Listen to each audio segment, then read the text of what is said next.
Hey, VA fam, welcome back to Brown Ambition. It's your girl, Mandy Money, and I'm so excited for y'all to be here this week.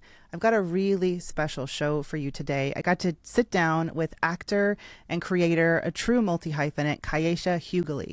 Now, if you haven't heard of Kaisha, where have y'all been? Please go check her out. Her handle is at Kaisha Creates.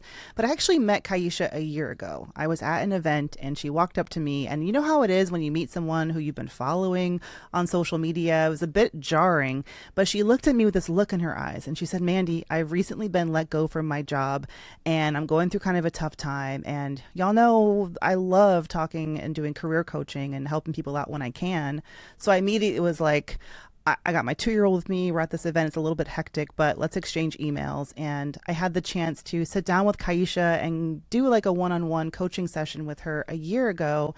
And I always like to check in on anyone that I've coached before. And Kaisha reached back out to me recently and said, you know, Mandy, it's been a year. I'd love to tell you how things have been going. It's been going really well. And Kaisha is someone who moved to New York with a big dream of being an actor. And like anyone reasonable, decided to get a full-time job because it is so expensive here, right? So she's working 9 to 5, still trying to pursue her dream of acting. And so when she was let go, it really truly pulled the financial rug out from under her. And I know this is a season, we're in the dead of winter. It is the beginning of the year. And I know right now there are people listening on Brown Ambition who dealt with a layoff in the holiday season. It's just that time when companies like to let people go. And so I really want to dedicate this show to anyone who is going through that valley in their career, in their life. Maybe they're grieving a chapter that has closed and they're trying to figure out what comes next. I know that Kaisha's story, her resilience, her light, and her spirit are really going to inspire you. And I just feel really lucky and very privileged that Kaisha decided to come down into the studio and tell me and tell us a little bit more about her journey. So I've got that for you today, Brown Ambition fam, and I hope that you really enjoy it.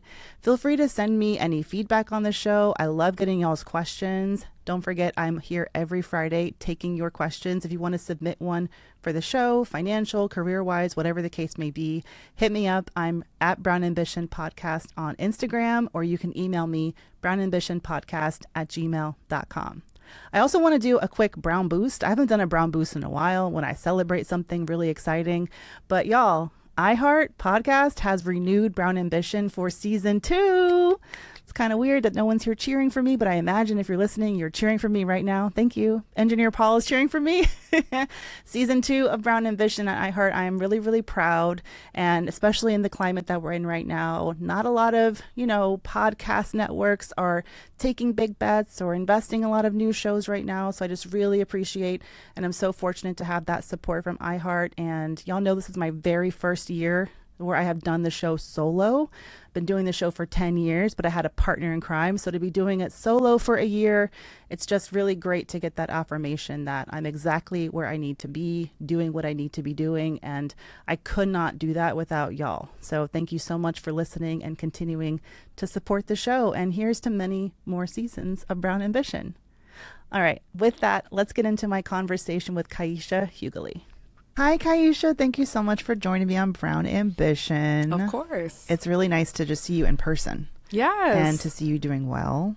Thank you. I know the last time that we talked, you were at this sort of panic mode, right? It was a year ago. Well, actually, we ran into each other at that holiday boutique in Brooklyn. Yep, it was for, I think, Shea Moisture. It was something like that. Yeah. It was just black and beautiful and all that. And I actually had followed you for a while on social, and I just loved your content. And I'm like, okay, Black Queen in the city. And I loved your YouTube channel too. I thought you were always so transparent about your journey as an actor and as a creator at the same time while working full time. But it was in Brooklyn. Yeah, you came up and you were like, I was just let go. At the time I was doing my coaching thing. Yeah. And so we were able to have a session together. But take me back to that time and just catch Brown Ambition listeners up to where you were at in your career at that point. What was going on? Yeah. So on November 17th, 2024, Wicked movie came out. Now, I'm a big theater girl, so that was really significant in my life. It was the first Broadway musical I'd ever seen. So I'm like, Wicked movie is out. Like, I was really excited. I had gone to an early screening, and things were going decently well in my content creation career. But I was also still working full time. The next day, on November 18th, I got let go of my full-time job. I was the director of creative media at a performing arts institution. And while there were some murmurings that layoffs were going to be happening, I really didn't think it was going to happen to me. I thought I was a valued person at that institution. And I'm like, I'm good. Like, I know that there are layoffs happening, but like, I'm going to be okay. I was wrong. So I got laid off. And for the first couple of weeks, I don't know if I felt it immediately. Like, I was still in Wicked movie bliss and just like a little bit of holiday bliss. I was concerned, definitely, like in the back of my mind, but because there were still so many things going on, I didn't feel it right away. And then as time started to go on, I was like, oh my gosh, I have to figure this out. So I immediately applied for unemployment. And I was so grateful for the session that I had with you, because you helped my brain to calm down a little bit, because I was in panic mode. I was very much like, I need all of the money now. Like, I need a plan now, because my brain was just so worried about where I was going to go and where I was headed. And so thinking about, the weeks of unemployment that I had, and like really like just thinking like, okay, I have this time. After that, we'll worry about the time after that once it comes, but this is the time that I have, and what am I going to do with it? And so that kind of really encouraged me to just take the, reins and kind of figure out what I was going to do. Now, I did apply for a lot of different jobs, and I had about 3 or 4 interviews where I thought I might get the job, and I didn't get any of them. By the 3rd or 4th, I was like, you know what? I'm good on corporate. Like, I literally was like, forget it. Like, if y'all don't want me, I don't want y'all. So I said, I am done. I'm going to just keep trying to be a full-time entrepreneur. So that's how I got to where I am. All right. Well, you're also an actor, and you have this really cool, journey to acting. I mean, you found your way to acting because you got you won an $80,000 grant or prize for your wedding. Yeah. To your beloved husband, Q. Yeah. 10 years y'all been married? 11. 11. Yep. Okay. Shout out to the Decade Club. I'm not there yet. Yes. We can have some tips for another show. But yeah, you found your way into acting, and you moved to New York. Where are you from originally? DMV? Yeah, DC. Okay, Yep. so DC, but you're in New York now. Your husband's up here too. And I mean, while you were working full time, you're also still trying to make it as an actor. Yes. And I know from one thing, speaking with actors on the show, and just, from listening to you on YouTube and on social, rejection is part and parcel of the situation. So now you're getting the rejection from corporate as well. Mm-hmm. And I feel like that's like, well, I never wanted y'all anyway. I want to be an actor anyway. Was part of that the calculation to say, like, I'm not going to pursue, a traditional 9-to-5 anymore? Yeah, I don't really enjoy having the kinds of coworkers that make me feel like I can't be myself. And so I was thinking about how much I often code switch and am becoming a version of myself in an office environment to basically play the game. I don't enjoy that. It doesn't help my art. It doesn't help me as an actor, because I find that when I'm working a corporate job and I'm also auditioning, I will bring corporate Kaisha into my acting work. And unless I am playing a corporate role, my audition work does not need corporate Kaisha. And so I think that me being an entrepreneur and doing this full time helps me not only as a human being and just my nervous system of like, am I doing everything right? Like, I don't feel as on edge. I think that as a Black woman, especially having been in a director role, I felt like there were always eyes on me. There was always like, is Kaisha really qualified to be in this role? And like, I was more highly educated than a lot of my coworkers, but I still felt like people were looking at me like, why her?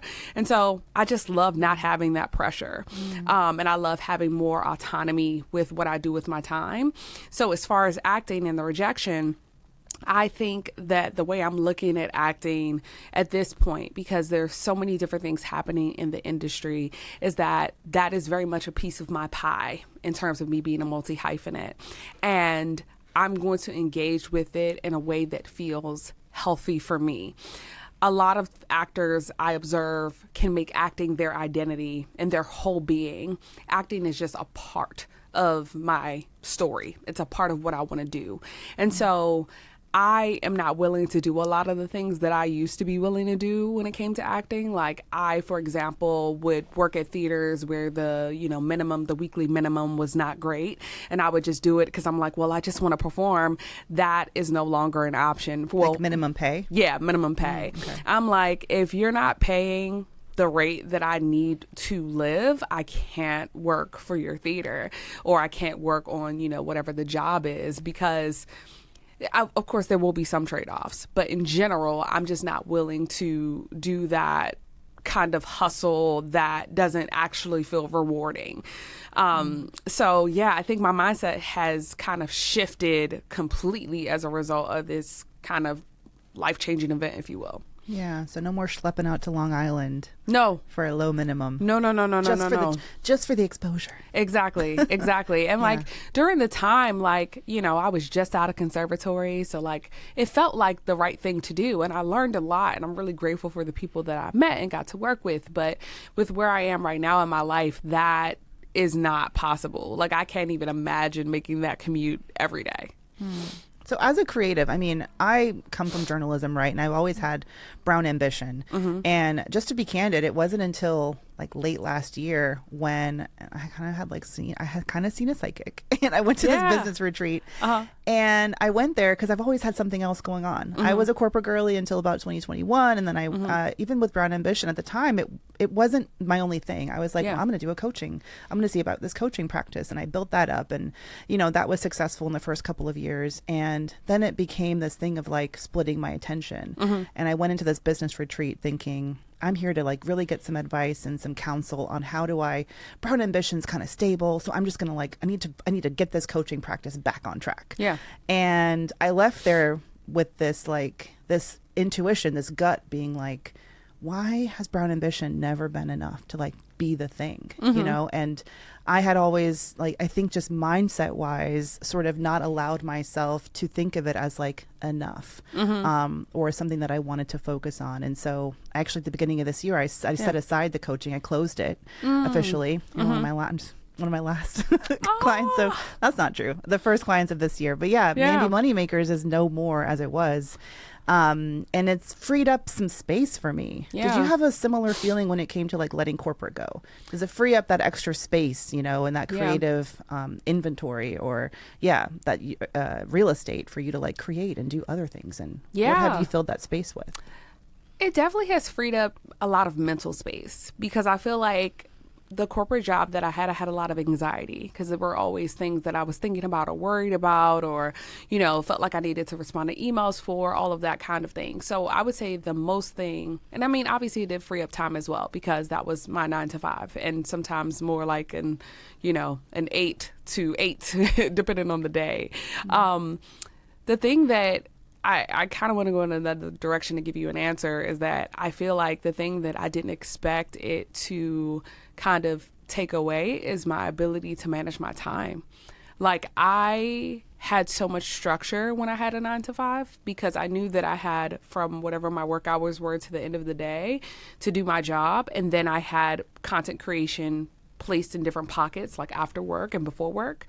When I didn't have the middle of my day taken up anymore, I was like, wait, I have all this time. And so then I would be like, oh, wait, no, I have to actually give my day structure, or this will be a free-for-all really quickly.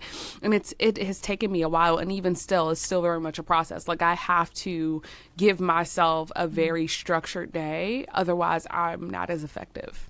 So what's in that structure? Is it, because you said multi-hyphenate too. Yeah. So what are we filling that day with? And what are the call them revenue streams, or, income streams, or different jobs that you have? Yeah. In your So day? the first thing that I do every morning, especially as of this year, has been starting my day with morning pages.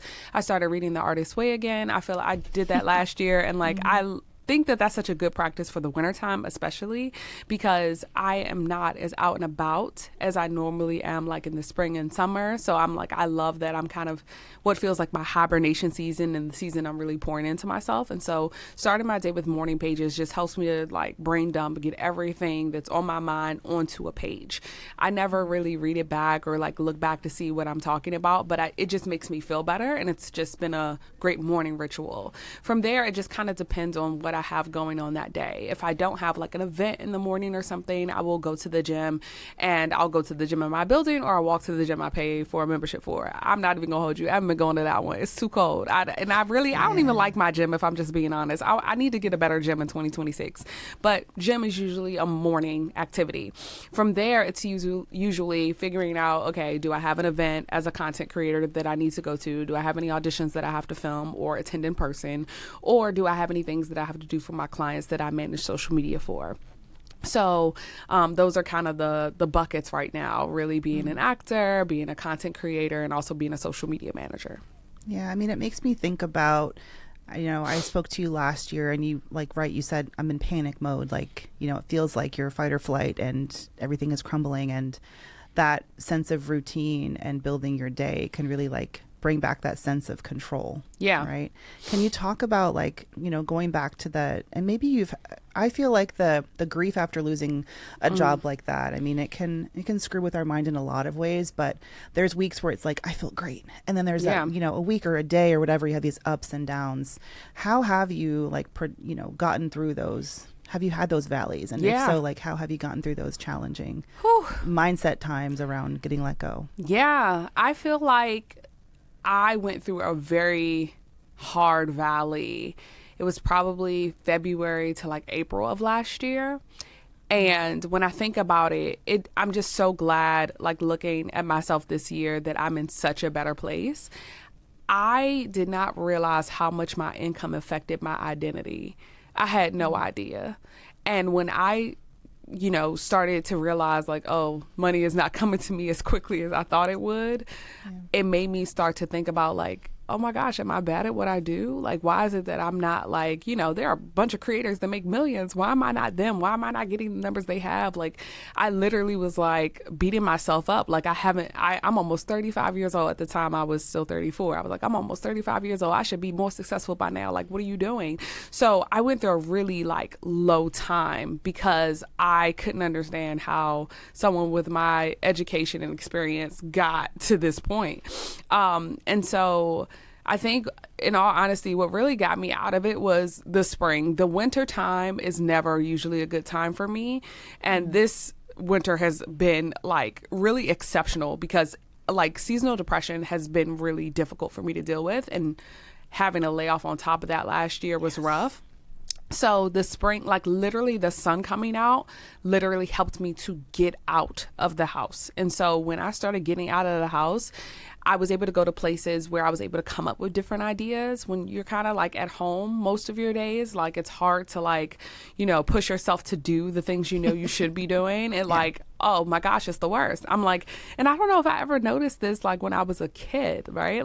Seasonal depression was not something that I don't think I ever had. I didn't have words for that, please. Right, that's fair. Maybe there was not language for it, but in the winter I never remember being sad. I remember oh, it's just cold. But I guess I didn't have responsibilities. I mean, not having bills and no responsibilities, that can really help. There we go. Having all that collagen in our skins. Exactly. Of course. That's probably what it was. Because I'm why did I never notice this? But especially in the past 5 years, the winter times are the worst. Yeah. So why did we move here? I don't know. 4:30 darkness is it's cruel and unusual.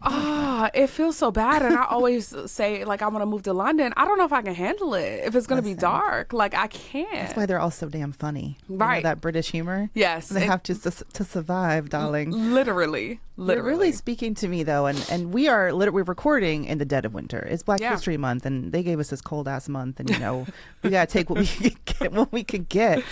Yeah. But I hope you understand the significance of people who are listening to the show right now. They are exactly where you were a year ago, because that time of year is layoff season. Yeah. It's between Thanksgiving and Christmas time. Companies are looking at their next year budget and they are making those huge cuts. I mean, we've just had in the past week another huge thousands of layoffs announced at big companies, not to mention the smaller companies. I'm talking about Amazon and stuff making these big cuts, and but smaller companies too. And I know that there's someone listening on Brown Ambition right now who is right where you were a year ago and is looking at this dark winter and is starting to shooting themselves to death. I should be this and that. And that's why I'm really excited to be having this conversation. I just want to offer that little peek of hope to anyone that maybe this season is for you to feel shitty. Yeah. Like maybe this is the time where you feel the grief and you feel, and you feel bad, and it's okay, and it will pass. Yeah. I definitely, if I could tell myself anything a year ago, I would tell myself that Kaisha really is going to be okay, and it is going to get better. It sounds so cliche because at the moment you're like, no, you don't understand, the house I'm living in is on fire. But I think one of the biggest lessons I've learned is that I need to trust myself more. I think that I didn't trust my ability to actually be able to do what I'm doing. I'm like, no, I don't have, I'm not talented enough. I don't have enough followers. I don't have enough this, when I had everything. I just didn't see it that way. Like, I often think that people view me differently than how I view myself. And in remembering that, it's like, no, there are a lot of people rooting for you, Kaisha. There are a lot of people who want to see you win and who want to collaborate with you so that you can achieve the dreams that you have for yourself. And so in having this kind of like perspective shift, like, wait, like there are people who do want to see me win and who do want to work with me, that has definitely made a big difference. And in order for them to be a part of your journey and to root for you, you got to get back out there. Yeah. Got to put that little fuzzy mic in your hand. Literally. Got to get those nails done. I see. Listen. I mean, that's just like, if I didn't have no kids, that'd be me too. But listen, the babies, they'd ruin it. Or I'd poke one of their eyes out real quick. I think about that all the time. I'm like, when my husband and I have kids, what am I going to do? Because this is not safe. You will. I'm not going to give you any advice. The best parenting advice I ever got was very similar to what you were just saying, which is it gets better. It was the only, and it was from a mom of two, and now I'm a mom of two, and I'm like, it's all you can really say. Yeah. You can offer that little hope of time will pass and you will still be standing, and it will get better. The sun will come out. We are heading into spring, and I just think that's so real. Like, we're in such a hurry to not feel the really shitty feelings. Yeah. And they are shitty. Yeah. And they can, I don't know, for me, when I'm feeling, and I've been very candid about my journey with depression and, postpartum depression, regular ass depression, season. I got all the flavors. It's like Baskin Robbins of mental health over here. And for me, I think the release and the release of the expectation of I shouldn't be feeling this way. Right. So I have to fix it immediately. Right. I have to drink this, or I have to do that, or take this medication. I mean, medications are great. Yeah. But sometimes you just gotta ride the wave. Right. And allow yourself to feel, because if you don't, I feel like that's when it comes out in other ways. Like, I'm super guilty of overworking. Like, I, sometimes just overpack my schedule in a way, then it's like, Kaisha, no human being with the size of your team can do what you're doing. Like, right now it's me and my video editor, who I recently just got. That's great. You have a support. Oh, yes. I love her so much. Like, I don't even know if she knows how much I love her. I need to tell her today, but she literally is helping me not have to be on my phone as much as I am on my phone, because I have to edit not just for myself, but for my clients. So yeah, it's been a beautiful addition to the team. But before that, it's just been me. And so me, packing my schedule the way that I have these past few years, I'm like, that's not going to work, sis. Like, you're literally going to burn yourself out, and you're not going to be good to do anything if you are functioning off of, low fuel. And even in this season, that you deserve that support. I think that's wonderful that you hired that editor. For me, I hired a booking producer for the show. Yes. It was so amazing. I was like, what's the worst part of this gig? Schedule. But getting that support is crucial. Okay, so you mentioned your social media clients. I know when we had that coaching session, you were thinking about a couple different things. You have all this marketing experience. You are a content creator. Like, can you teach others? And so I'm interested to hear about that side of your business. So were you already doing social media for clients at the time, or have you ramped that up? I've ramped it back up. So I kind of, when I'm doing social media management, it kind of fluctuates for me. It's not something that I ever market, because in all honesty, being someone's social media manager is a lot of work, and it takes a different side of my brain, because I can't approach making content for a client the same way that I approach making content for myself. Right, and it takes a lot more work. And so it just so happens that people find me and they'll be like, do you do social media management? And I'm like, I do. Depends. Who's asking? No, literally, it depends who's asking, because Yeah. sometimes people say they want social media management, but what they really need is a marketing team. A social media manager, the roles for that is very different than someone who is a content creator specifically there to make the content for you versus manage the content, or someone who's going to do paid ads for you, or, other parts of, a marketing team. Sometimes people hire me as a social media manager thinking they're getting a whole marketing team. And I'm like, no. I'm supposed to manage your social media accounts. It depends on the client. Like, we work out different things that maybe I am community managing along with social media managing, but there are so many different roles that can come up under a social media manager. So that's one of the things that I do. I also am teaching more. I did a couple of sessions at Berklee School of Music, who I really love and adore. They have satellite campuses in New York. And so every year for like the past, I think 3 years now, I've been doing some of their workshops and master classes that they have. And then for the first time, I'm going to be teaching at Howard University later this month, which is so cool. What are you teaching? I'm going to be teaching on social media. So it's a social media master class for their theater arts students. Incredible. And it'll be my first time teaching at a HBCU, and Yes. also at the one that is in the city where I was born, and like all of my family went to Howard University. So I know that will mean a lot to them. So I'm excited to do that. And I'm also going to be returning to my high school for a guest lecture session, which is Bishop McNamara High School. So I'm excited to be back in the classroom because I love teaching students. I used to be a faculty member.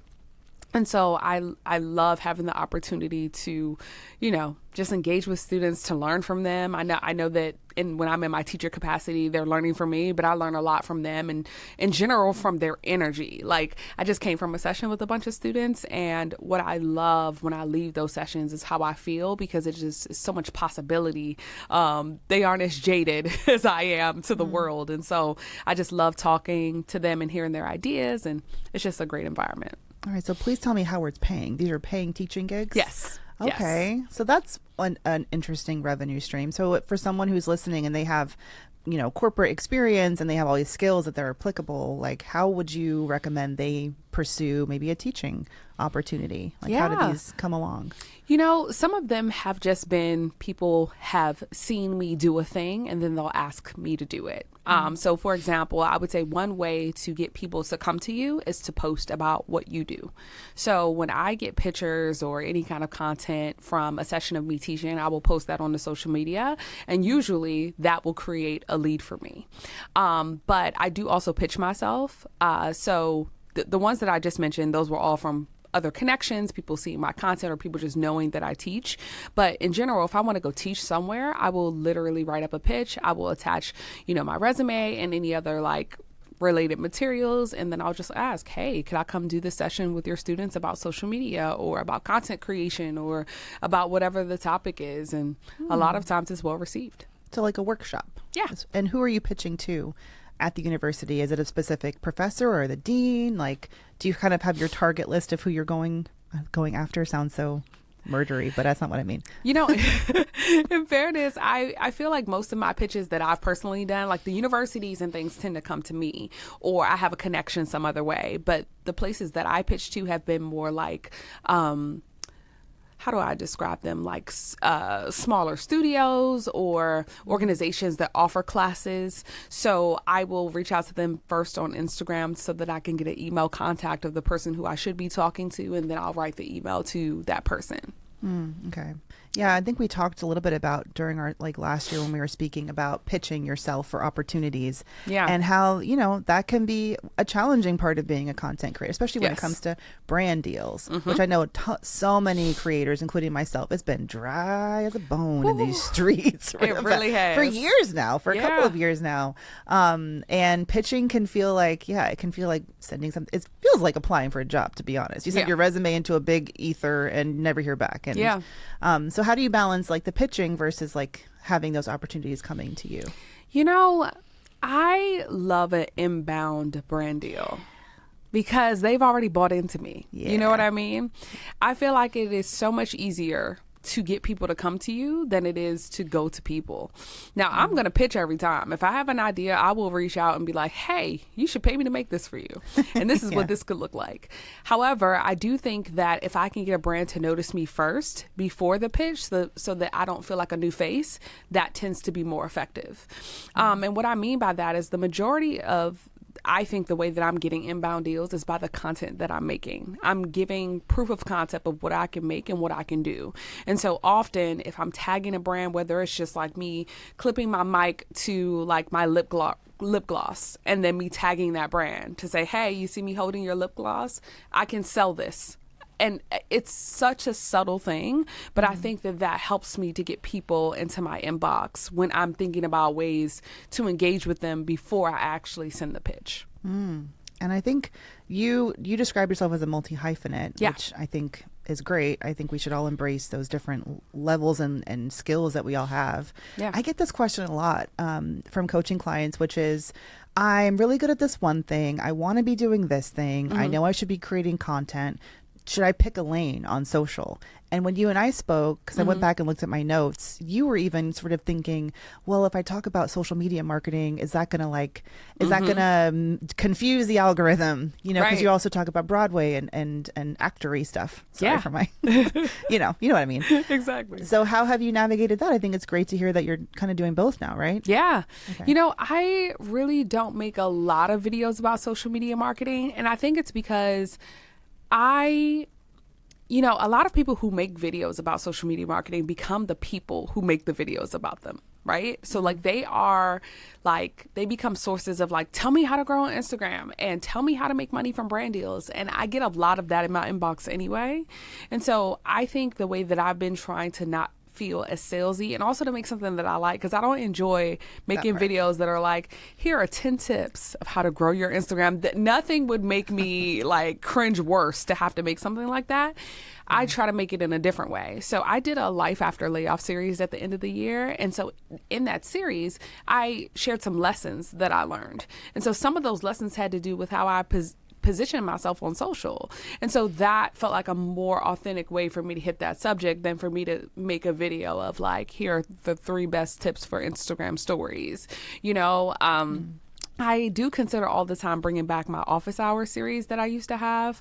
It was called Creator Office Hours because I do get a lot of questions. People ask me all the time, especially students. If I go to, their universities or schools or what have you, they will then reach out over Instagram, and I would love to just be able to send them videos to be like, hey, I made a video on that. And perhaps maybe on my YouTube channel or somewhere more long form, something like that can exist. But in general, getting back to the actual question, thinking about a niche and like, do you have to niche and should you not? I really have been trying to, as of recently, just lean into the fact that I am the niche. People come to my page because they want to follow me and my journey and what I'm doing. And what I'm doing is valuable to them because perhaps they want to be someone who can work for themselves, or they want to be an actor, or they want to do social media management. They have found something in my life that they gravitate towards, and they like how I talk about it. I think it's a little bit harder to grow this way. The niched accounts do have more success typically because they can just post about that one thing, and Instagram, TikTok, whatever the platform knows how to push it to the audience that it needs. But I don't have one thing that I want to talk about all the time. I just don't. And I think that's how my brain works. And I think it's time that I just go ahead and accept that. Yeah. Your account is Kaisha Creates. Plug, go follow. Yes. And I think it's a 360 journey of being a creator. So yes, we're going to see you at the Wicked. Were you at the Wicked for Good premiere? Yes. So, and you looked extraordinary. You had the most exquisite gown. Hubby Q was there. I love how he's got a PhD. He's some kind of doctor, right? Yes, he's a physical therapist. Yeah. And he really hit the jackpot because he gets to go to all these swanky events. Yes. But yeah, you have that side of it. But I think it's so authentic to also show literally take you backstage. Yeah. What it took to get here and what it takes to keep things going. Yeah. So how has the last year been for you, with income fluctuations? Do you feel like you have found a groove? Or are you still in it? I feel like I have found a groove, and I say that so trepidatiously because I feel like as soon as I say it, the groove gets disrupted. And I'm like, wait, what? Is like, the groove in the room with us? Please don't stop grooving. No, Girl. literally. Yeah. Because during October was my best month financially. I was like, wait, like I'm really thriving. Like it was my birthday month as well. So I was like, oh my gosh, my 35th birthday. Like this is what I've always wanted. Like it couldn't Money. money. It couldn't have gone better. I was like so excited. Zeros and commas. Literally, Yes. it was so wonderful. And then I lost some social media clients, and like not completely their fault. Like one of my clients, it was a dry cleaner and they had a fire. And so they completely lost their business, and it wasn't their business that had the fire, it was a surrounding business. And so when they had the fire, they had to shut down and completely move. It was a mess, but I had come to depend on the money that I was getting every week from them. And so when that went away, and then I had a client who ended up being a short-term client that I thought was going to be long-term, it ended up being short-term. That went away at the same time as well. And then brand deals started to slow down. I did have a moment where I crashed out. I was like, wait, I just got on solid footing. Like, why is this happening? And so I just kind of took a breath and I said, okay, there's nothing you can do about what is happening. Like those clients are gone. And as much as I would want to like immediately jump back into a social media client, I don't see an option at this moment. And so I said, okay, who can I pitch? What brand deals can I do? Is there anything that I'm not considering? And so I got a couple of more brand deals to come in. A couple were inbound, one a pitch that I won. So it ended up working out and being okay. And then as fate would have it, I had someone reach out about social media management, and then I ended up getting another client back. So it did end up coming around, but it definitely, a full crash out moment was fully had.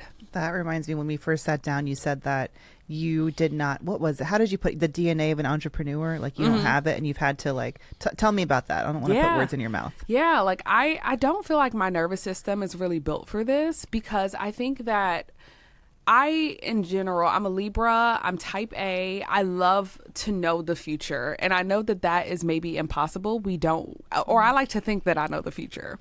Okay. I like stability. I like to feel like I'm in control. And as an entrepreneur, you have some control, but you don't have all the control. And it's really hard to trust. It has been really hard for me to trust that. Like, there's a part of me that's like, well, what if people just stop paying me? And they're like, you know what? We don't want Kaisha to make no content no more. AI influencers are taking over. We don't need her. Like, there's a fear that like I will become like, a not popular Barbie doll, and no one will want to like play with me anymore. You know what I mean? Oh. So I think that the reason why my nervous system has not been wired for that is that majority of my career earlier in my life felt stable. Now, the government is no longer a stable place to work. But when I was working for the government, I'm like, there's very little I can do to get fired from this government job. Like I'm never getting fired. Good old days. Literally, like I felt so confident. I'm like, oh, I'll have this job forever. Like there was never a thought that crossed my mind that I would be like, oh, I'm losing this job. I saw coworkers who were literally like dealing with substance and in a very visible way, like come to work and not get fired. So I'm like, if they're doing that and I'm doing what I'm doing, I'm good. I'm never being fired. But things have changed and the government is different now. But because of that experience and like really being locked into a job like that, I just thought that job security became the thing that made me believe, oh, I need to know what's going to happen. Because when you work in a grade system, every 52 weeks you're eligible for a grade increase depending on how your job is structured. And so I'm like, oh, in 52 weeks I'll be here, and then in 3 years I can even be here. And so I always had in my mind that some type of timeline. That's not really how it works when you're a creative. Like It's not at all. Not at all. Oh, no one checks in with you or cares about what you're getting paid for. I'm married to a government employee. Ah, yes. So I get that. Sometimes I'm like, ew, you guys, that's all you're going to get and you can't even negotiate more. But also he's like, well, what about your consistent income? And I'm like, never mind. You're right. Give me those good benefits, baby. No, literally. I do miss the benefits. I'm not going to lie. Yeah. Having Blue Cross Blue Shield was amazing. It's Oh, it's very nice. Yeah, I mean, you really hit on it. Like the nervous system and the everything you're saying about who you are as a person is in complete conflict with Yeah. entrepreneurship. And I really feel like everyone craves that stability. Yeah. But when you've chosen this path, you have to. I've had those conversations in my own head. Yeah. Of, well, this is what it is. Are Yeah. you gonna rise to it? Are you gonna Yeah. weather it, or are you gonna run and have a crash out every Yeah. single time? Shit Yeah. kind of isn't working, yeah. which can happen. So what's in your toolkit now for those times? I know you're Yeah. obviously your hustle. Like you're like, I'm going to call these clients, I'm going to do that. But what else would you say is like helping you sustain through those rocky times? I think honestly, just reframing. I have had to do so much mental work over this past year, which again wasn't something I was expecting to do. I was like, you just need to hustle your way out of this hole. And I'm like, no, I need to think about how I need to rethink how I'm thinking. And in me doing a lot of mindset work, I've been able to help myself to remain a little bit more calm because I'm a high strung kind of person anyway. And I can't freak out every time something happens because otherwise I will literally just be crashing out all of the time. And that doesn't help anybody. And so I think one of the things that I've been doing is just thinking about like, well, you could go get a job, Kaisha. It might take a while for you to find it, but you know what you're going to have to do? You're going to have to go to work. Yeah. You're going to have to leave your apartment. You're going to have to go sit in someone's office under that lighting. Like, is that what you really want to do? And no, I don't. Like, there is a world where if I had to go somewhere every day to like collaborate with a group of people, I would enjoy that because I do miss the collaborative aspect of work, but I would love to be doing that for my own company. And I'm super clear on that. I was telling my husband the other day, I was like, man, I don't think I've ever had a job I liked. Like, I don't think I've ever had a corporate job that I was like, I love this job. It was all about the grade increases, the financial success, the money. It had nothing to do with actual passion. And because of that, I'm like, Kaisha, you know that if you start working for somebody else's company in the capacities that I have been previously, I'm not going to be happy. And so I often think about that. I'm like, yeah, you may not know where your next bit of income is coming from, but what you do know is that if you get another job and it's not something that's in alignment with what you want to do, you're going to be miserable. Absolutely. I mean, for a while, listen, even this past summer, I was on them LinkedIn job alerts like, well, maybe there's something, and you get matched, and I look at the job description, and I'm like, I don't want to do all that. Right. I'm like, this is so much. But it's like how they say when you're married, you have to choose marriage every day. I think you have to choose entrepreneurship every day. Yeah. Like, I'm still married to this grind and choose it again and again. Yeah. And I mean, and to anyone who's in corporate, like, shout out to you. And I think there's great careers that can happen there, obviously. But yeah, it is, listen, corporate is so hostile, especially to women now. Yes. And now that I have kids, there ain't no way in hell I could survive in corporate. Do you know how much time I need? Because I'm a present mama. I'm like, the bus drop off is at 3:00. Okay. Right. And school days off and snow days and sick days. And I mean, it's just so hostile. Now they're making you come to work, this return to office, you know, some places are slashing family leave, family benefits. And it's just like this country, you know, this corporate culture, it's just so hostile to especially women. It is. And families. Yeah. 100%. And that's something and I'm thinking. Not to mention women of color. Yeah. And that's something I'm thinking about a lot, especially as my husband and I talk about like whether we're going to have kids or not and like what that might look like. And the thing is, it would kind of be great if I can sustain as an entrepreneur because he could sustain as a physical therapist. And then we could kind of meet in the middle when it comes to, you know, figuring out like how we're going to, you know, raise our kids and like what childcare is going to look like. If I am an entrepreneur and I have more flexibility, you know, and I'm not beholden to a job, I think that might work out better for us. Who knows what it will look like, but it definitely might be like a happy possibility that has happened since I did get laid off. Because the other thing I realized too is, you know, as much as I was going to quit that job and I was working towards quitting that job, I wasn't going to quit. I was very attached to that income. I'm like, I'm going to keep it because I need this money to save, right? I need this money so that I can make sure that I'm stable for the next thing. It would have been very difficult for me to walk away. Unless I want something like life-changing, it was going to be difficult for me to quit. So it's kind of good that they pushed me out because it made me figure out that I could do it. I've heard that so many times from anyone who's gotten let go. And I had the same experience too. So if you're listening to this, like one day you're going to look on it and be like, yeah, it probably should have happened that way. Rejection is redirection and all of that. Yeah. So before I sat down with you, I have a long commute. I live about an hour away. So I was like, listen, let me see if Kaisha's done any podcasts. I can see what she's been talking about. And you and your hubby had a little show. Yes, we did. What was it called? The Happily Huguley podcast. Happily Huguley podcast. Yes. And I really enjoyed, I listened to one episode about y'all's debt payoff and your journey about that. And I was like, I love your vibe. You sound like you're so friendly with each other and like really supportive of one another.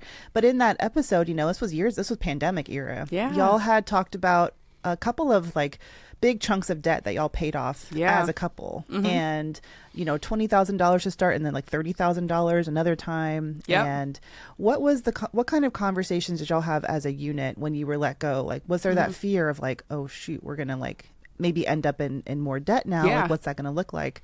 Walk us through as a unit.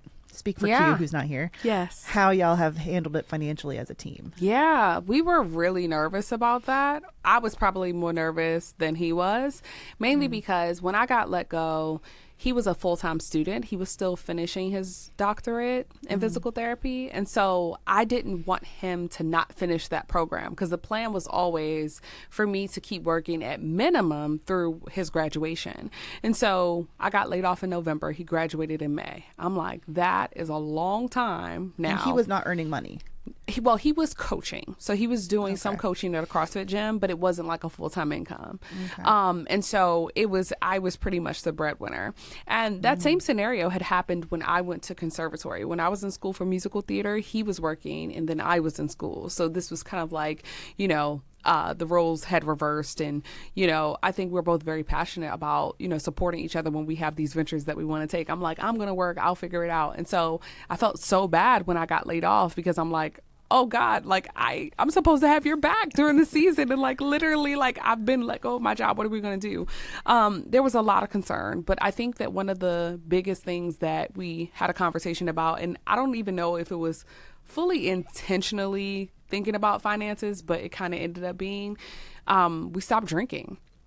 And, we had kind of talked about not drinking anyway because of how it was making us feel. We were always so tired and, lethargic and all the things. But I was looking at how much money I was spending on alcohol when I go out to different things. Now, when I go to events as an influencers, most times, they give you drinks and things like that. But times when I'll go out for birthdays, I mean, I love my friends so much, but my God, their birthdays, they love to go out and have. And you got to pay food for them too. Oh my God. I'm if like, you're a good friend. Exactly.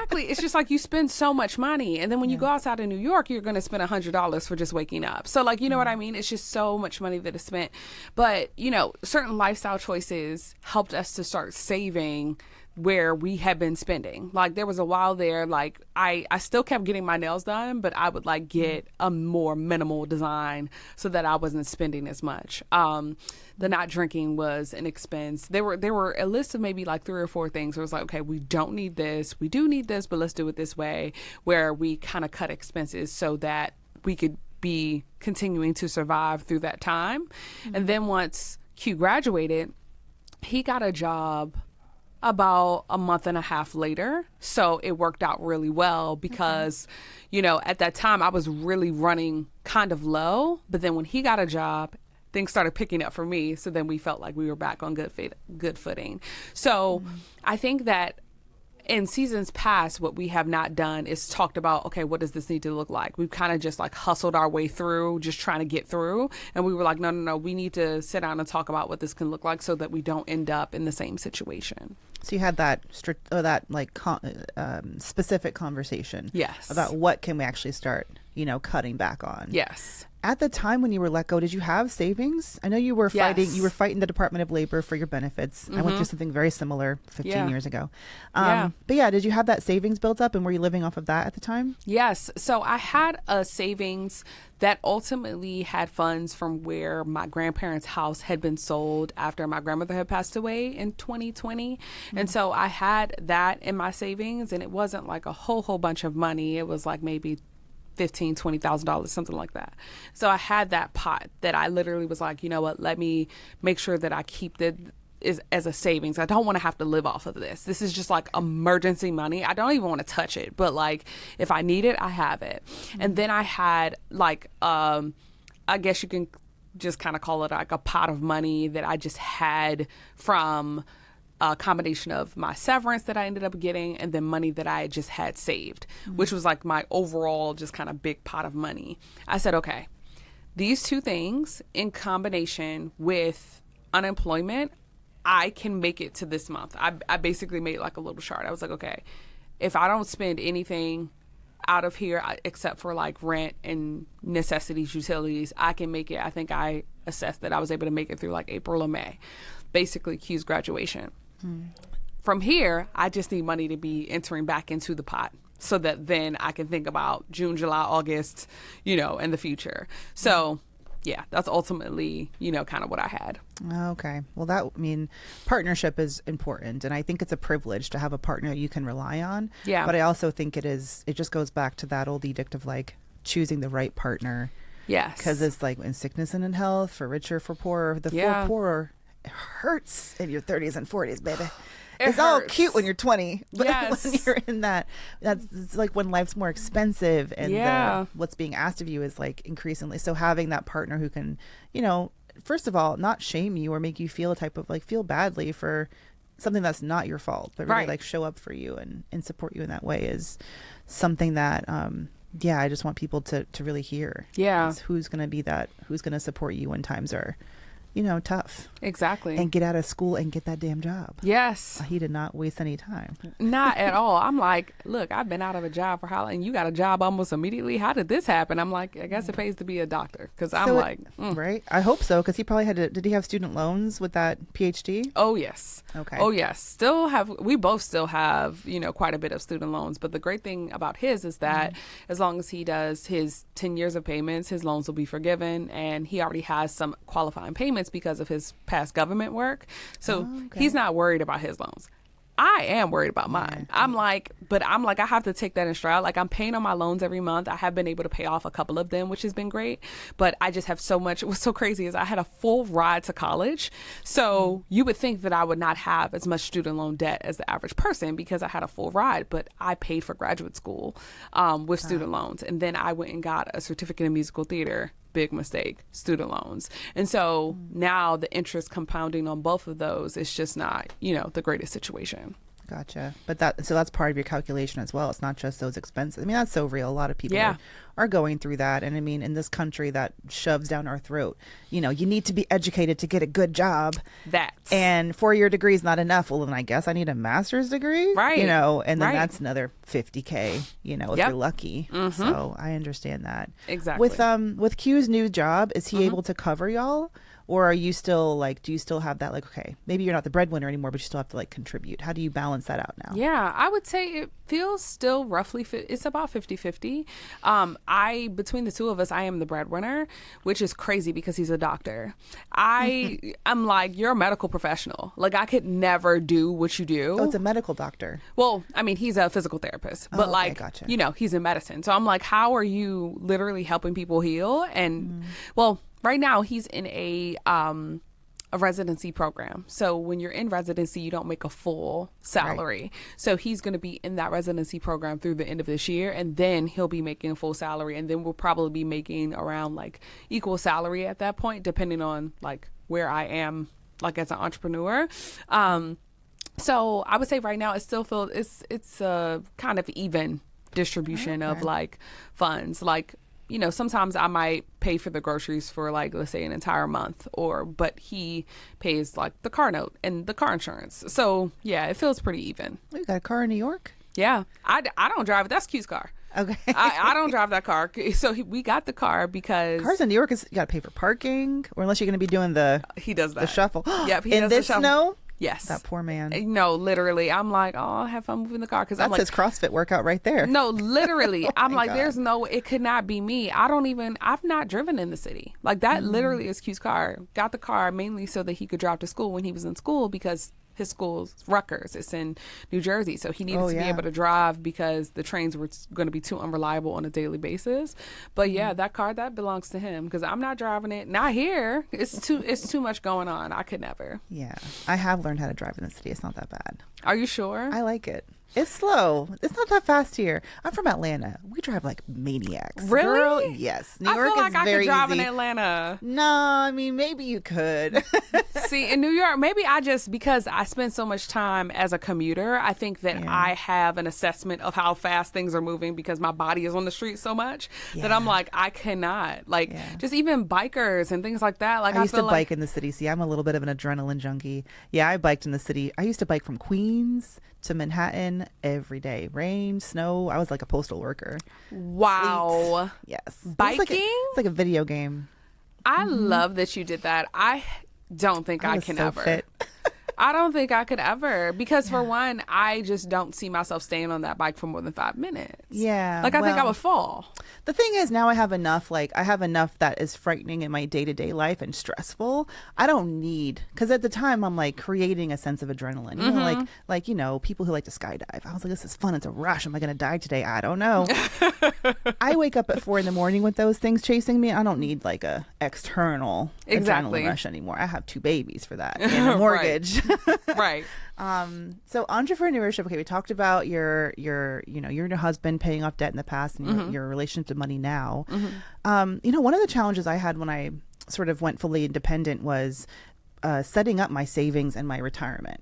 Have you like set up those accounts for yourself, and what was that learning curve like? Yeah. Also taxes, Jesus. Don't get me started on taxes. We do need to it but hurts. can we? Because it's tax Yes. season. Oh, it just hurts so badly because it's like you don't know how badly I struggled in that first quarter. So it's like, don't make me pay taxes on the very little that I got. And because the money fluctuates so greatly during certain times of the year, it's like having that discipline to say, hey, I can't spend all of this because I have to set this money aside because Uncle Sam is going to want his cut. That has been tremendously hard, especially during times, like I said, when the income isn't flowing regularly.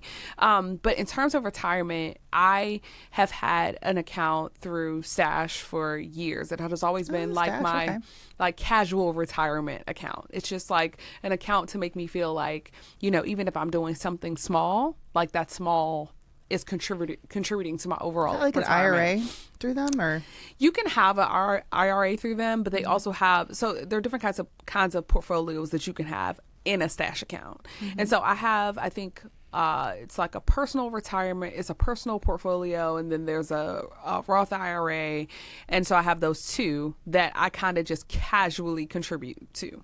And they're on a schedule. So it's like $10 a week to a certain portfolio, and then another $10 a week to another one. It's not an aggressive retirement plan at all. But I said, Kaisha, for this first year, after you being laid off, this is what we're going to contribute, just so that a little something is going every week. My plan is to change that this year and to not just be contributing only to Stash, but to my Fidelity account. I have a Fidelity account, and I do have the retirement from the job that I got laid off of that I'm just leaving that money it's like a TIAA retirement fund. I'm just leaving that money there. And I'm not going to make the mistake I made when I left the government. So when I left the government, I had about $20,000-ish in retirement. I took all that money out to move to New York. I was like, I believe in my dream of being an actor. I'm moving to New York and I got the money to do it. So I'm not going to make that mistake again. And there's part of me that's like, Kaisha, if you had saved that $20K, because that was in 2017. can't go down that road. Oh my God. I try not to think about it but I also didn't have anyone advising me. It was only $20K though. It could have been worse. It could have been worse. And I mean, that was saved in roughly, I guess you could say 5-6 years I was working for the government. So like, you live and you learn. Good brand deal though, you can make that back. Exactly. You know what I'm saying? Exactly. I keep reminding myself of that. I'm like, just one sweet little check. Yes. This can all be taken Just away. put it right there. So yeah, I think that I want to be a little bit more aggressive towards retirement in the coming years, especially because I just want options. And I think a lot of creatives, a lot of actors especially, don't think about retirement. They don't think about the future because it's like, oh, well, I don't want to stop working. That's not what a retirement is for. A retirement is not just for you to stop working. It's so that you have a financial plan should you not want to work. It gives you the option to be able to take care of yourself if you can't work. I mean, there's so many different things that it could serve for. And so I've been just saying to myself, like, I just need to like I have roughly 6 to 7 years from when I was at the Performing Arts Institution, that retirement. Great. Keeping that, not touching it. How can I, I don't know a whole bunch about it, but like FIRE, like if you like financial independence, retire early. Yes. Yeah. Like I would love that. I just want the option. I joke with my all the time. I'm like, I'm about to retire at 40, and she was like, you got a long way to go. Maybe I don't. It all depends. Where are you going to live? What do you want your life to look like? Right. Yeah. So I'm very much living that reality that like I just want to create options for myself, that if I want to work, I will. But if I don't want to work and I'm like, you know what, I want to go on a sabbatical and I'm living in Thailand now, then I can do that. So I think I need to look back at the numbers again and say, okay, this is what is going to make sense for me to hit these goals by this time. I kind of need to have a little bit more of a strategy session about it all. But do you have a financial planner? I don't have a couple? a financial. Okay. No, we probably should, because our income is so unique, especially mine at this point. There was a time where Q's income was kind of like mine, but now with him being a doctor, but even still, he's still coaching, and he might potentially start taking on private clients as well. So, we have all of these different combinations of income. It could definitely help. Yeah. I mean, financial planner, I need a new one too, because mine actually had like a midlife crisis and closed her practice. Oh no! And I found out in a newsletter, and I was like, "Oh, that's why you didn't return my emails." Oh, I need a new one. No, but an accountant helps too. Have you gotten an accountant, someone to help with that tax stuff? So I guess you can say my. I guess she's an accountant. The person who prepares my taxes, like tax preparer. Yeah. She does help with some of those things, but like it's less of a like financial planner kind of role, which I think I need more of, mainly because like trying to strategize to pay down my student loan debt, I might not personally be looking at it the right way, and just having an extra pair of eyes to say, hey, maybe think about doing it this way instead might get me to that goal faster. Yeah, something to think about for sure. Yeah. I wanted to ask you about your business structure. How did you decide? Had you already had like an LLC set up when you were working 9 to 5? So have you just continued that? Yes. Okay. Gotcha. Exactly that. All right, gotcha. Yeah, I actually, with Mandy Moneymakers, that was an S Corp, which is like a different business structure. Basically, like I became a W-2 employee of my own business. Ah, and you paid yourself. I did pay myself, which was very cute the first 2 years. And then after a while, I'm like, wait, I ain't making no money, so I can't pay myself. So what? How does that all work? And that's where my accountant was like, it's fine. Like, here's what you do. And then Brown Ambition was an LLC, used to have a partner, and that shifted. So having a tax person, because that stuff stresses me out. Yeah. I just feel like they're out to get me, and I'm going to mess up, and someone's going to put a bag over my head and I don't know, take me somewhere. That apparently is happening a lot in this country. Yeah, unfortunately. But having that, yes, it's an expense too, having that accountant, but does give that like little bit of peace of mind. Which a lot of people don't talk about. Yeah. Right? I think what I'm going to do this year that I didn't do last year, because literally just trying to survive, is like work on paying quarterly taxes and estimates. Like I think that'll help versus waiting until the end of the year and they'd be like, hey, you owe us $20,000. I'm like, 20,000. Like, so I think that doing the quarterly approach is going to be a better move. 100%. Yeah. And yes, having that email of like, okay, having the bookkeeper keep tabs on your books. That was one of the first things I did, and still grateful that I did that now. And now I have an accountant that does the bookkeeping. So once a quarter, I'll get those emails like, hey, what are these expenses? And let's get this all cleaned up. And then here's what you should be, doing your quarterly payment toward. And here's, what you can keep. And that's been very helpful. And you said that's who does that for you? I used to have a separate bookkeeper, and a bookkeeper literally, so I have a QuickBooks account and my bookkeeper has access to it. That's just the portal that she uses. So all of my business accounts are tied to it. And so she will pull those reports monthly and quarterly.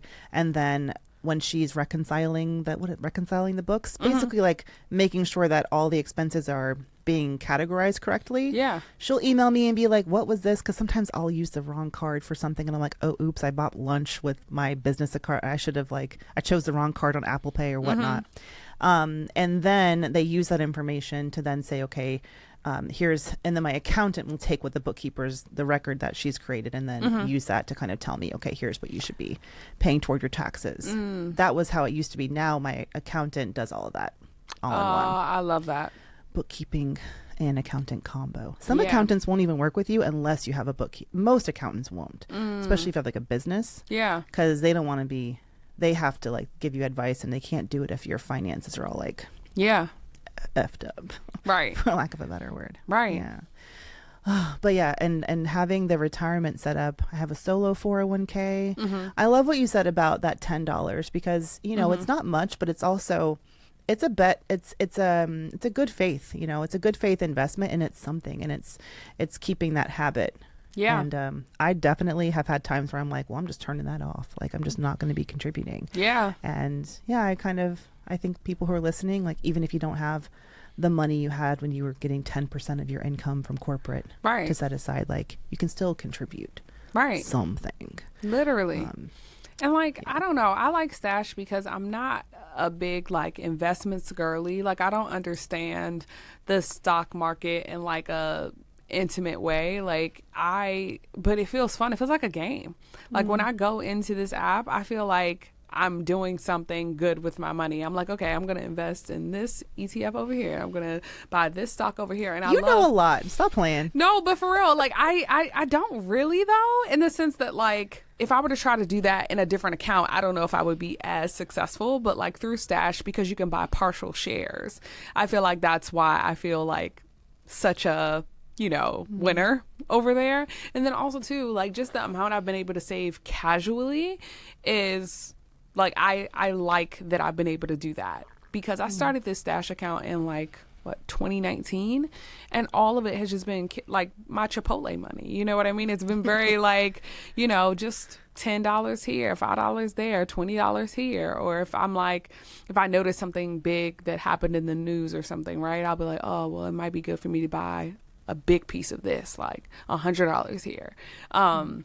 Yeah, that has been like kind of my gateway into like really thinking about investments in a different way because it's been so easy to understand. Okay, gotcha. And they don't sponsor the show, so fair. Not an endorsement.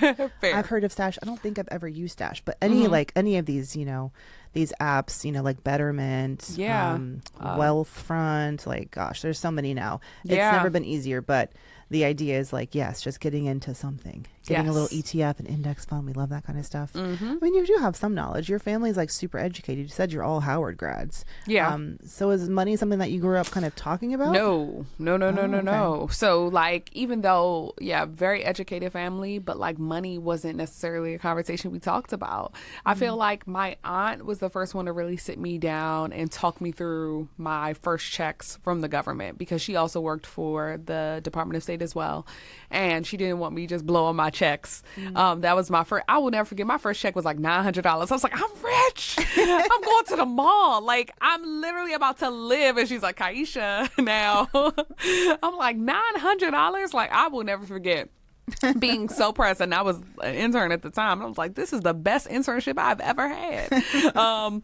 And so, you know, when you get your first check and you're young, like the instinct is to just blow it. And I think her sitting down and being like, hey, you can have your fun, but this is how much fun you should have. This is how much you need to have for living expenses because you do have to pay for these things, and this is what you should be saving. And so, like, you know, I had those kind of basic conversations with her, but I've never had until recent years, and it's been more so like the conversations that Q and I will now have with family members. We're teaching them about, you know, how to manage their finances and how to plan for retirement and how to like think about their money overall and just their spending habits in general. Like the one thing that always rings loud in my head is, do my spending habits reflect my values?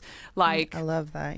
Yeah, because like, you know, well, like, listen, I love a margarita. I love tequila. I do. I love wine. I love an Aperol spritz. But when I think about this season of my life, if I were to spend on those things, they don't reflect my current values at this moment. And so I'm like, there might be another season of life where it does. But with where I am and the goals that I'm trying to get to, this is something that I can sacrifice. And it's something that, like, it doesn't even fully feel like a sacrifice because it's not what I want to be spending my money on. And so when I kind of lead with that thought in my head, I'm like, okay, what is it that I want my money to be going towards? I want my money to be going towards things that, I can own and, paying off my student loans and creating more financial freedom. So, yeah.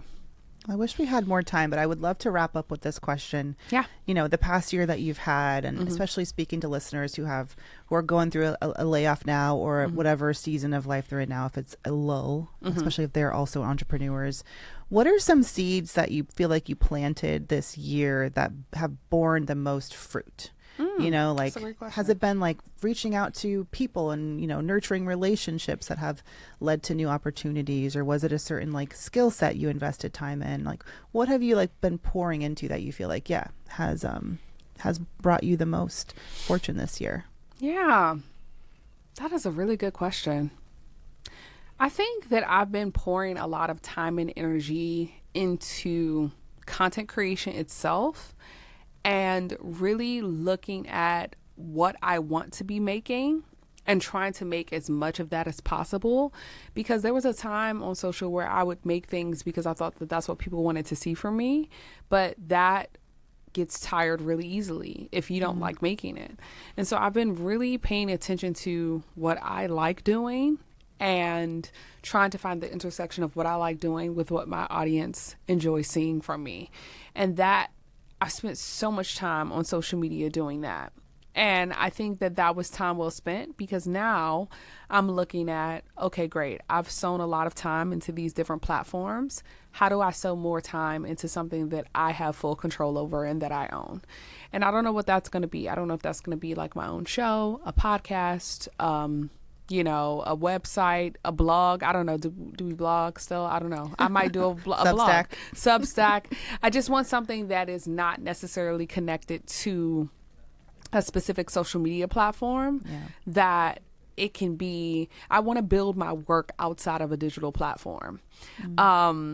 And I think that, every time TikTok is threatened in its existence, I'm like, I need my work to exist in another place. Because I often think about, well, if Instagram, YouTube, TikTok, all the things went away tomorrow, what would you have? And I often think about wow, a lot of my work would be gone. I have, copies of it and things on my phone and on my computer, but in a way, my footprint would be erased. So what can I make? What am I making that I'm passionate about that is different than what my digital footprint says? Or that's just something that I've been really thinking about. But I think that maybe the biggest seed that I've watered this year is just the belief in myself. I think I didn't believe in myself a year ago to be able to be an entrepreneur for a whole year. I couldn't even see the next 6 months, let alone maybe even 30 days. I was like, I don't know if I can do this. And so every time things get hard, I go back to that. I'm like, you really didn't think you were going to make it, and look what happened. And so if there's anyone who is listening who is in a similar situation and you don't know how you're going to make it happen for yourself, give yourself some credit because you just never know. You just never know. I thought that I had to have a bunch of different things in place in order to do what I've been able to do in a year. And I didn't have any of those things. And I was able to do a lot in a calendar year. I'm really, really proud of you and I'm happy for you. And I say that with the knowledge that there will continue to be these ups and downs. But I think the most, like you said, you've really watered that seed of faith in yourself and belief. And that is what separates a successful creator, influencer, entrepreneur, from those who can't keep going. Yeah. Because it's testing yourself time and again. Do I still think I got it? I still think it's this diabolical faith in yourself, unflailing faith in yourself.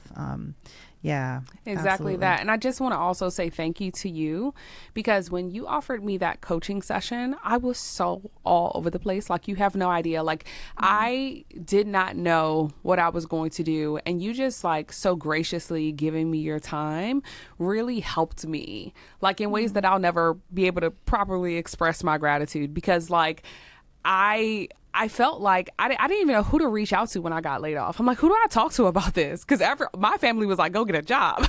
So, like, you know, in having the desire to stay an entrepreneur and talking to someone who has done it, and you being able to, like, help me kind of just, like, first of all, take a breath and then see what was in front of me, really set me up for the successful year that I had. And so I really just want to say thank you for that, because there are times, like, especially in New York, where I feel like I can't reach out to people without expecting something, them respecting something in return, or like it's a transactional kind of thing. And you just, like, opened your arms to me, and I just really have not forgotten that. And like I messaged you a couple of weeks ago, I was able to do that for someone else. And I was actually pretty emotional, because I was like, I'm so glad that, like, someone who had recently gotten laid off reached out and was like, Kaisha, can you just talk to me about your journey? Can you, like, would you mind just, like, sharing anything that might be helpful so that I can get back on my feet? And I jumped on that call so fast, because I know how important our call was to me when that happened. So I hope that I was also maybe able to do that for her, because it's hard out here. Like, losing a job in this economy is not a game. And there are a lot of people who are, like, really struggling as a result of losing income. And so anyway, I just say all that to say thank you so much, because it really did help me so much. And if it had, I mean, of course you probably helped that person who reached out to you, but you're also like, Brown Ambition fam is listening right now. And I know for a fact, I would not have brought you here if I didn't think that there was value to be had. And I love what I got to do, you know, and get to do one-on-one coaching. But part of the reason why I'm pouring it all into Brown Ambition now is it's that one-to-many approach, like having conversations like these. I really feel like we are helping and being that safe space for people. And I just really thank you for your candor and for bringing your aura and your magic and your sparkle here. And thank you, Kaisha. Oh, thank you so much for having me. Gotta come back again. I will. All right, VA fam. Well, you can go follow Kaisha at Kaisha Creates on all platforms. Also your YouTube channel. What's it called? At Kaisha Creates. There we go. I love the brand consistency. I'll put it all in the show notes. Kaisha, thank you so much for joining Brown Ambition. Thank you so much. Yay. We did it. That was great. Yeah.